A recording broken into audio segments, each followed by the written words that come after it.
Assalamualaikum warahmatullahi wabarakatuh. Perkenalkan, nama saya Bintang Cahya Anugrah Perdana dari Prodi PGSD kelas D dengan NIM 11192201556. Di sini saya akan menjawab soal-soal UTS yang diberikan oleh Ibu Novialita Anggauratama selaku dosen pengampu mata kuliah PKN dari Universitas Negeri Tronggolawe Tuban. Soal pertama, PKN adalah salah satu mata kuliah umum yang sifatnya wajib di perguruan tinggi, baik itu perguruan tinggi negeri maupun perguruan tinggi swasta. Salah satu alasannya secara internal yaitu untuk mempertahankan nilai dan norma pada warga negara, baik kehidupan bangsa dan bernegara untuk menjadikannya sebagai warga negara yang baik. Tapi kenyataannya sekarang ini masih banyak mahasiswa yang tidak memiliki rasa nasionalisme dan patriotisme yang berlandaskan nilai-nilai Pancasila. Bagaimana pendapat saudara dengan konsep dan kenyataan tersebut? Jelaskan beserta contohnya. Jawaban: kenyataan bahwa banyak mahasiswa yang tidak memiliki rasa nasionalisme dan sikap patriotisme yang berlandaskan nilai-nilai Pancasila meskipun sudah diberikan mata kuliah umum wajib berupa PKN. Hal ini dapat terjadi karena di waktu atau usia remaja akhir atau pembentukan karakter seseorang berada pada fase usia dini atau remaja awal. Oleh karena itu, pelajaran PKN yang dilakukan di masa kuliah kurang efektif. Contoh, efektivitas pembentukan karakter yang dimulai dari usia dini bisa dilihat dari dakwah dan dasar yang tidak dibatasi pergaulan siswa dengan orang dewasa berperilaku negatif.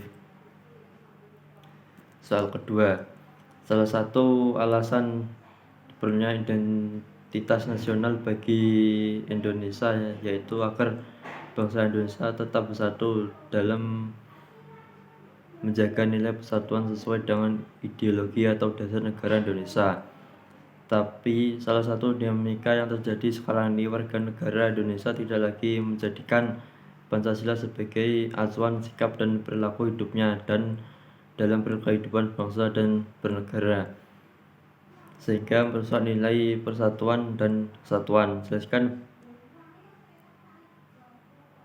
Jelaskan beserta contoh bagaimana kedudukan konsep ideologi negara Indonesia sekarang ini terhadap dinamika yang terjadi. Ketahanan ideologi Pancasila kembali diuji ketika dunia masuk pada era globalisasi, di mana banyaknya ideologi alternatif masuki ke dalam seluruh anak bangsa. Harus dijelaskan bahwa Pancasila sejatinya merupakan ideologi terbuka, yaitu ideologi yang terbuka dapat menyerap nilai-nilai baru yang dapat bermanfaat bagi keberlangsungan hidup bangsa.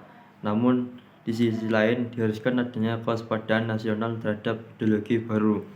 Apabila Indonesia tidak cermat, maka masyarakat akan cenderung ikut arus ideologi luar tersebut.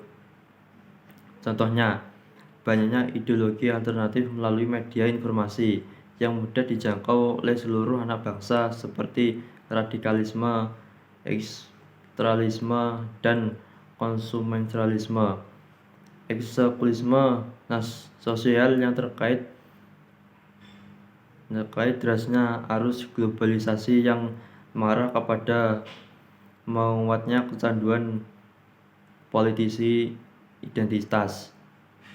Soal ketiga, salah satu tantangan dalam integrasi nasional yaitu adanya perbedaan pendapat dari elit dan massa tentang peraturan perundang-undangan. Bagaimana pendapat saudara sebagai seorang mahasiswa terhadap tantangan tersebut agar integrasi nasional tetap selalu terjaga dan mempertahankan identitas nasional Indonesia? Jelaskan dan berikan contohnya. Jawaban: adanya perbedaan pendapat dari kaum elit politik dan massa mengenai diterbitnya peraturan perundang-undangan dapat menjadi tantangan sekaligus hambatan dalam mewujudkan integrasi nasional.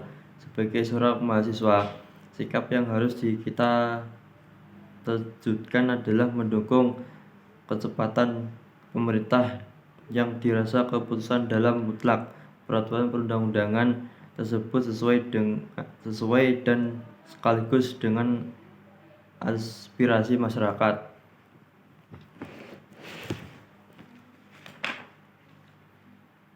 serta dirasa dan dapat memberikan pendapat atau kontribusi positif terkait dengan kemajuan bangsa negara, terutama yang menyangkut masyarakat luar secara keseluruhan. Contoh, pengesahan rancangan undang-undang Omnibus Law Cipta Kerja yang dilakukan oleh DPR RI pada Senin 5 September 2020.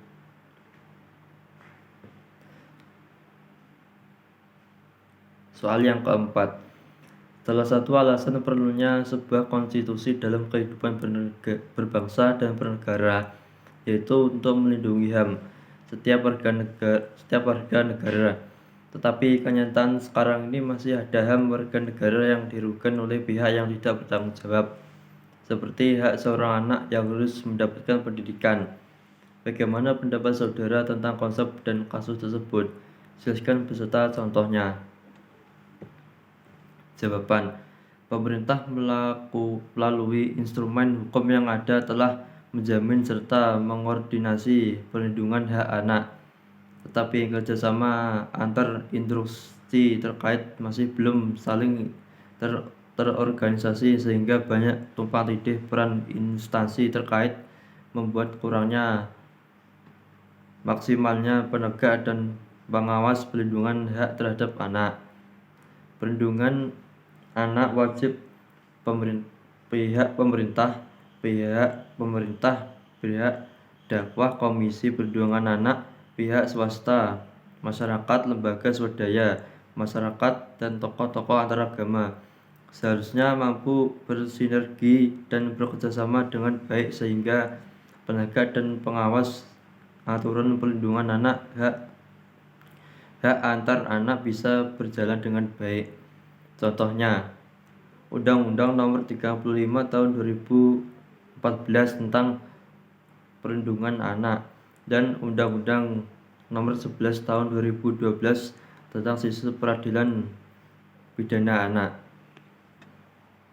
Soal yang kelima, bagaimana hubungan antara kewajiban dan hak warga dan negara dan warga negara yang tidak bisa dipisahkan? Jelaskan beserta contoh. Jawaban, hak dan kewajiban sesuatu yang tidak dapat dipisahkan akan tetapi terjadi pertentangan karena hak dan kewajiban tidak seimbang, bahwa setiap warga negara memiliki hak dan kewajiban untuk mendapatkan penghidupan yang layak, tetapi pada kenyataan banyak warga yang belum mendapatkan kesejahteraan dalam menjalani kehidupannya. Semua itu terjadi karena pemerintah dan para pejabat tinggi yang lebih mendahulukan hak daripada kewajibannya. Contoh, kasus seorang wartawarti Nur Betty ditemukan tewas di rumahnya di perumahan Bapera, Jawa Barat pada Sabtu 18 Juli 2015 dalam kondisi sudah buruk dan ada beberapa bekas jeratan ikatan di tangan dan kakinya. Sekian dari saya, terima kasih. Mohon maaf kalau ada salah kata. Wassalamualaikum warahmatullahi wabarakatuh.